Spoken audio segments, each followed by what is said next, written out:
नमस्कार, मी संतोष सुतार आणि आपण पाहतात शेल माझा.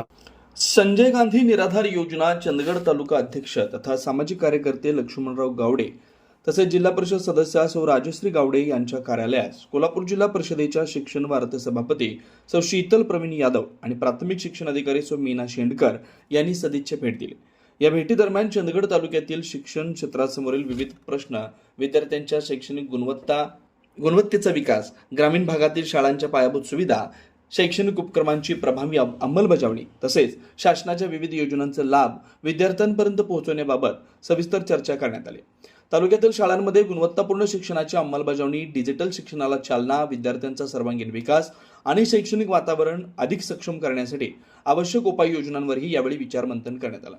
शिक्षण क्षेत्राच्या प्रगतीसाठी प्रशासन आणि लोकप्रतिनिधी यांनी समन्वयानं कार्य करण्याची गरज असल्याचं मत उपस्थित मान्यवरांनी व्यक्त केलं. यावेळी प्रवीण यादव देखील उपस्थित होते. भेटीदरम्यान उपस्थितांनी चंदगड तालुक्याच्या शैक्षणिक प्रगतीसाठी राबवण्यात येणाऱ्या विविध उपक्रमांबाबत आपापले विचार मांडले. सदिच्छा भेटीमुळे शिक्षण क्षेत्रातील विकास कामांना अधिक गती मिळेल असा विश्वास व्यक्त करण्यात आला. याप्रसंगी सौहार्दपूर्ण वातावरणात झालेल्या चर्चेमुळे शिक्षण क्षेत्रातील विविध प्रश्न सोडवण्यासाठी सकारात्मक दिशा मिळाल्याचं उपस्थितांनी सांगितलं.